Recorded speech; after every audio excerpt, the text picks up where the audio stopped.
Boa noite, alunos. O meu nome, para quem não me conhece, é Fabiane Viderquer. Eu sou geóloga de formação e vou acompanhar vocês nesse componente de geomorfologia e meio ambiente ao longo desse segundo período letivo de 2020. Os principais objetivos desse componente dentro da grade da gestão ambiental é compreender a sua dinâmica geomorfológica e a importância dessa compreensão da dinâmica para a análise ambiental. E também entender a geomorfologia como um constituinte elementar da paisagem.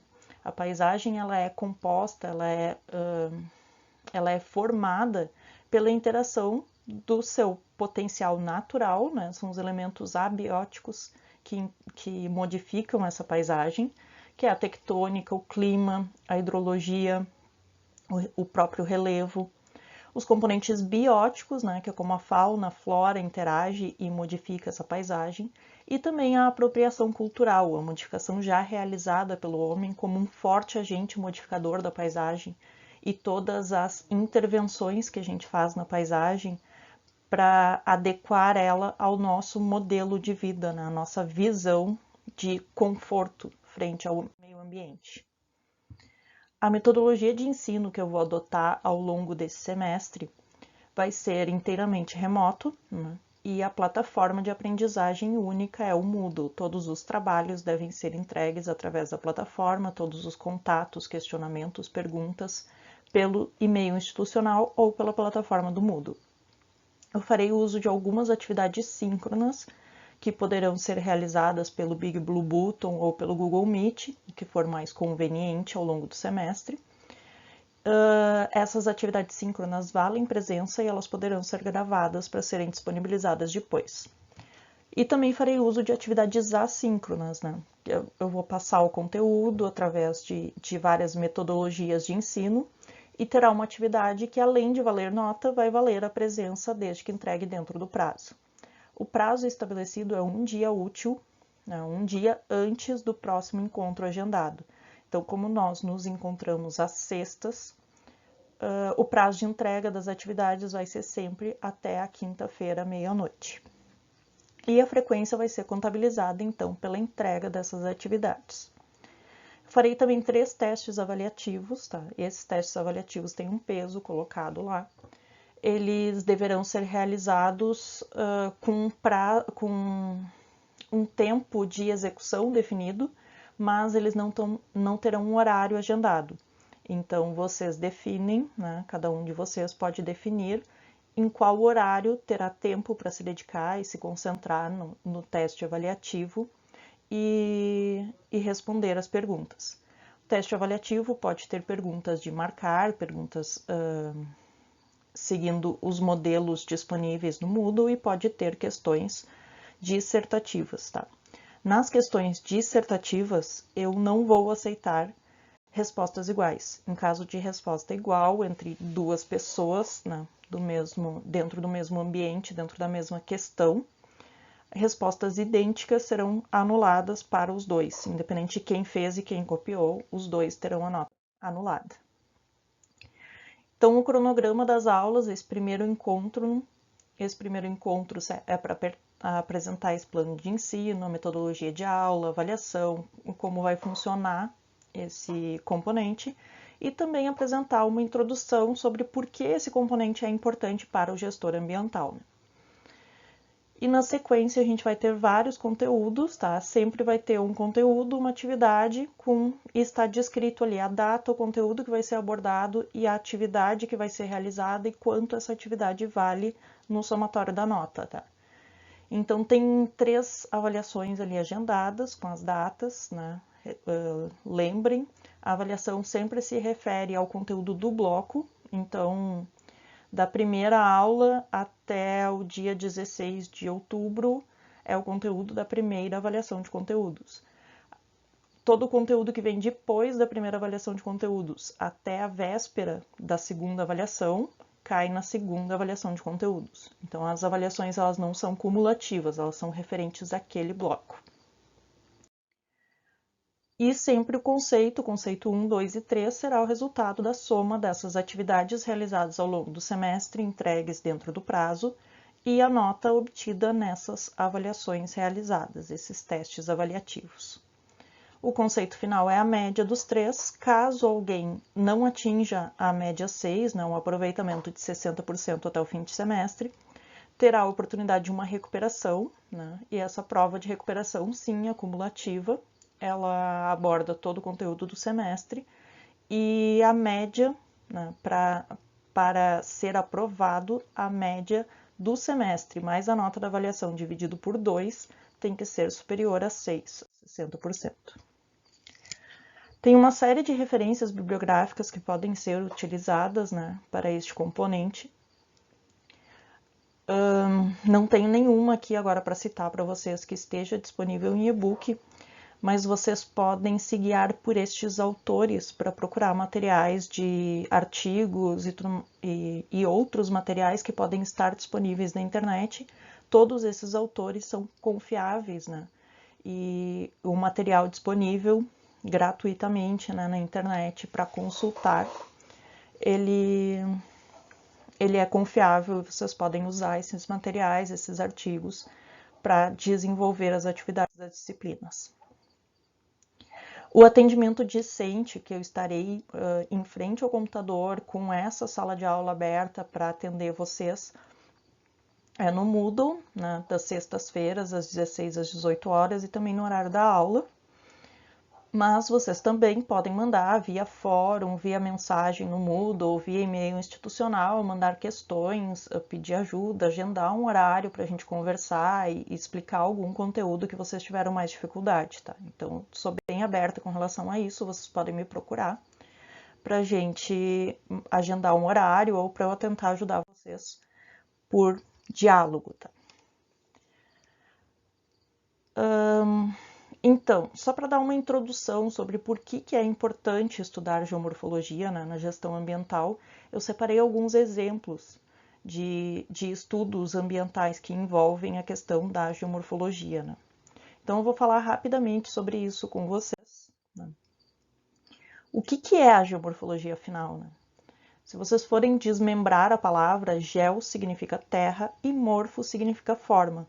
Então, uma das definições mais comuns da geomorfologia é a ciência que estuda as formas do relevo. Então, vocês conhecem várias formas do relevo que são abordadas na classificação da paisagem. E então, uma das aplicações da geomorfologia é a leitura e interpretação dessas formas do relevo.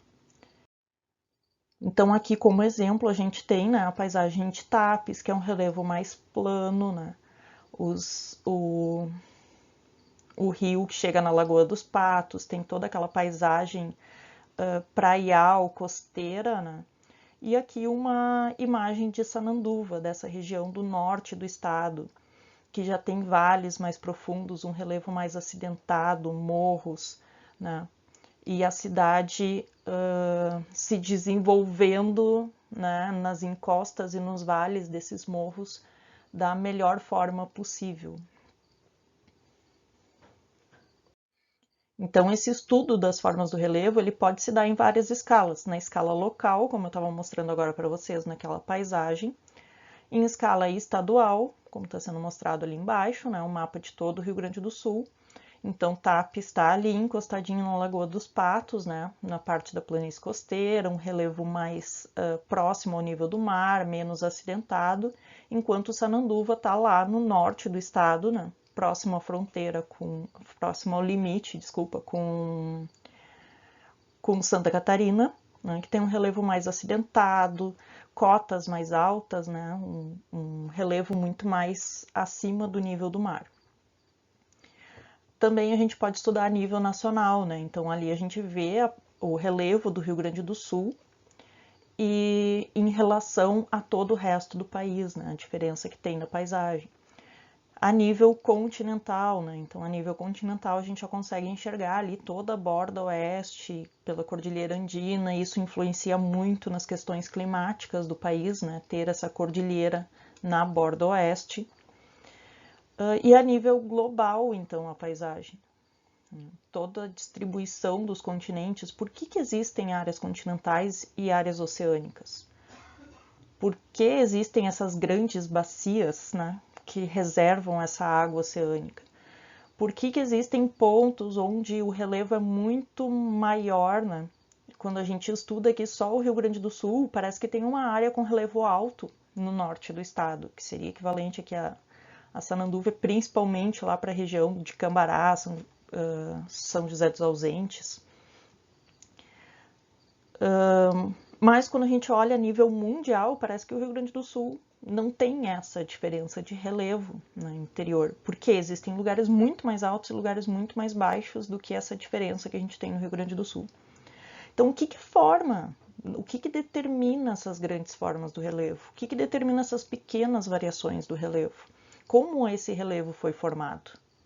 Então, outra forma de enxergar a geomorfologia é desmembrando da mesma forma geo-terra, só que morfos não significa simplesmente forma. Morfos também significa transformação, né? A mudança de forma.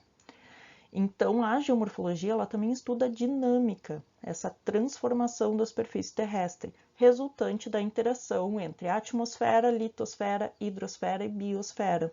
Então, a interação desses elementos, esses fatores abióticos com os fatores bióticos, compõe a paisagem natural, que o homem pode ainda interferir, né, com a sua apropriação cultural desses ambientes.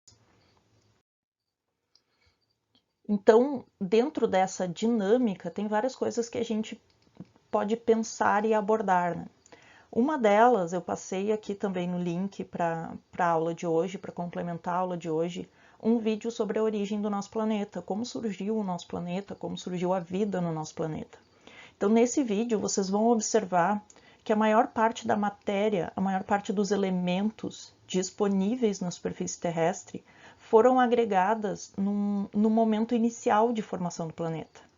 Então, eles estão em transformação, eles estão em modificação, eles se estratificaram de acordo com a densidade, mas esses recursos são finitos, né? Esses recursos foram agregados num momento inicial de formação da Terra e nesse momento, na forma como a gente enxerga o planeta Terra hoje, esses elementos eles só ciclam, eles vão se transformando e passando de uma forma para outra, de um reservatório para outro, né? de uma esfera para outra, da atmosfera para a biosfera, para a litosfera. Então, ele vai ciclando para atender todas as necessidades e garantir essa manutenção da vida. Então, tendo essa compreensão dos recursos finitos e da importância dos ciclos biogeoquímicos, a gente também aprende a respeitar esses ciclos, né? E respeitar o tempo necessário para esses ciclos. Digamos assim, ó, o ciclo da água, se vocês forem pensar bem, o ciclo da água é um ciclo de purificação da água. Qualquer fator poluente, qualquer elemento que não seja desejável para a água, para os usos da água necessários, com qualquer dejeto animal ou coisa assim, ele vai ser naturalmente filtrado, tá? Ou pelo processo de evaporação ou pelo processo de infiltração, mas ele é naturalmente limpo. O próprio processo de reciclagem da água, né? O próprio ciclo da água é um processo de purificação da água, mas ele tem um tempo, né? Um tempo de ocorrência, um tempo de residência em cada... A água tem um tempo de residência em cada uma das esferas. E o que a gente faz? Lá perto das nascentes a gente já está colocando, onde a água estava pura, né? Perto dos locais de chuva, perto das nascentes, onde a água estava pura, a gente já degradou ela. Às vezes na própria atmosfera a gente já poluiu tanto que no momento que a chuva cai ela já se torna ácida. Então a gente influencia, a gente polui essa água numa taxa muito maior, numa velocidade muito maior do que a natureza é capaz de recuperar. Então esse respeito aos tempos, e isso se aplica à agricultura e se aplica a várias coisas. Então, para compensar isso que a natureza nos dava de uma forma natural, a gente precisa instalar estações de tratamento de água. Então a gente compensa um uso que era uma coisa que a natureza dava para a gente de uma forma gratuita, né? A gente usa de uma forma tão abusiva que nós mesmos precisamos compensar isso através de dietas e outros processos. Outra questão que a gente pode também abordar é a questão do planejamento, né? O planejamento da agricultura, onde pode ter uma agricultura mecanizada, onde não pode, onde pode ter um tipo de cultura, onde não pode. E também do planejamento urbano, né? Não só o planejamento rural, mas também o planejamento urbano. Aqui eu cito dois exemplos. Um professor meu da URGS fez uma tese sobre Machu Picchu. Como o Machu Picchu, né, que foi construído lá no século XV, no topo da Cordilheira Andina, né, num lugar que, se nós formos pensar, é geologicamente muito instável, né, a chance de ter deslizamentos, a chance de faltar água para esse povo, né, era muito grande. Então, como essa cidade ela foi construída há tanto tempo e ela sobreviveu a todo esse tempo, ela continua lá, né, bem estruturada, bem mantida, enquanto outras cidades que foram feitas há não tanto tempo assim, como citei aqui como exemplo, né, a Vila de Itaúnas, em Minas Gerais, ou Espírito Santo, agora não recordo exatamente, mas que era uma vila promissora, mas que por mau uso, né, por desmatamento basicamente, ela foi soterrada pelas dunas. Então, aqui, na verdade, o que se vê quando visita a tal da Vila de Itaúnas é só um pedacinho da torre dessa igreja que aparece nessa foto histórica, né? E aí, para saberem onde que está a tal da Vila de Itaúnas, né, a antiga Vila de Itaúnas, existe essa placa para mostrar, né? Aqui ficava a antiga Vila de Itaúnas. Então, um planejamento respeitando as regras da natureza, os ciclos da natureza, entendendo, compreendendo a paisagem, entendendo, compreendendo o ciclo da água, foi muito mais eficiente do que um planejamento que não teve essa compreensão. Então, o nosso papel como gestores ambientais é usar esse conhecimento, o conhecimento que a gente tem da dinâmica da Terra, para chegar num planejamento mais adequado, né? Mais sustentável. Então, aqui tem outros exemplos, né, da importância da geomorfologia dentro do planejamento, né? Na execução de zoneamento ecológico e econômico, a gente precisa considerar a paisagem, as características da paisagem. Um planejamento urbano, a gente precisa considerar a distribuição espacial, as características da cidade, do relevo. Classes de aptidão agrícola, né? Quais são as áreas mais favoráveis à agricultura, as menos favoráveis, ou para determinado tipo de cultura. A geomorfologia também é muito importante para a gestão de riscos, né? Então aqui a gente tem um exemplo da enchente em São Sebastião do Caí, né, que ocorreu logo depois da passagem do ciclone extratropical agora no inverno agora de 2020. Deslizamentos em Santos, que também aconteceram em 2020, então ali a gente vê algumas casas no topo do morro, algumas casas na encosta do morro e na base do morro, todas elas, né, prejudicadas. E ali uma situação que é utilizada com muita frequência para falar em gestão de riscos, que é a situação de São Salvador, né? Na verdade, ali a encosta estava preservada, não havia ocupação, né, e uso indevido da encosta, mas aconteceram os deslizamentos e toda a cidade que estava na planície ali embaixo, né, numa cidade bem planejada, numa cidade bem estruturada, foi totalmente soterrada por esse deslizamento, né? Então, outro exemplo seria a questão da avaliação de impactos ambientais, né? A geomorfologia, a integração de dados sobre as características geológicas e a dinâmica, né, geomorfológica que existe ali, ela é essencial na avaliação de impactos ambientais. Então, como exemplo aqui, eu coloquei a localização da mina Guaíba, que é uma coisa que a sociedade gaúcha está falando muito, né? Eu acho que é o tema ambiental mais polêmico da sociedade gaúcha hoje, porque essa mina Guaíba ela tem uma previsão de lançamento dos efluentes no Jacuí. Só que o Jacuí, poucos quilômetros depois, o Jacuí sai no delta do Jacuí, que é uma área de proteção ambiental. E além disso, né, logo após passar pelo delta do Jacuí, ali pelas ilhas do Jacuí, ele ainda permeia, né, pela modelagem, a tendência maior a água do Jacuí alcança com maior intensidade a parte mais próxima a Porto Alegre, e nessa parte mais próxima a Porto Alegre ficam as estações adutoras, né, que captam água para abastecer a cidade. Então, o impacto da mina Guaíba, além de todos os riscos envolvidos, além de todo o impacto ambiental direto envolvido, tem essa questão das águas, né? Então, essa análise do todo, essa interpretação do ambiente como um todo, ela é essencial quando a gente está fazendo avaliação de impactos ambientais. E as características geomorfológicas dessa área, que é extremamente sensível, é essencial que a gente estude isso com muita atenção no momento de aprovar ou não um projeto desses, né?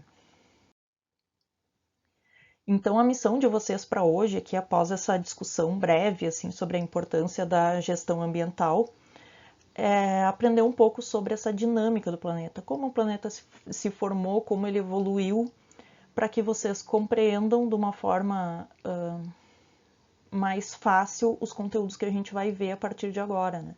Então, ele vai dar um contexto geral de como o planeta se formou, e aí eu entro diretamente, né, quando a gente começar os conteúdos a partir da semana que vem, eu entro diretamente nos processos geomorfológicos atuantes, né, e quais são as paisagens resultantes, quais são os riscos envolvidos dentro de cada um desses processos. Então, eu desejo para vocês um bom aprendizado, né? Assistam esse vídeo, ele tem 1 hora e pouco, é um documentário, mas pelo menos assim o trecho inicial é interessante que vocês assistam na íntegra para compreender essa parte da formação do planeta. Toda a parte de formação do planeta, evolução do planeta é extremamente interessante, então talvez vocês tenham interesse em assistir o vídeo na íntegra, né? E eu acho que é bem interessante para vocês compreenderem, né, como gestores ambientais terem essa compreensão da dinâmica do planeta, do quanto ele é móvel, do quanto ele é vivo, né? Ele é um planeta vivo em constante transformação e não estático, como a gente costuma enxergar ele pelo nosso curto tempo de vida em cima desse planeta, né? Tanto como humanidade como pessoas, né? Então a gente tem um vídeo desses mostra tudo que existiu até chegar na evolução humana, né? Nessa situação Homo sapiens sapiens que a gente se encontra atualmente. Então, eu desejo para vocês um bom estudo e até mais.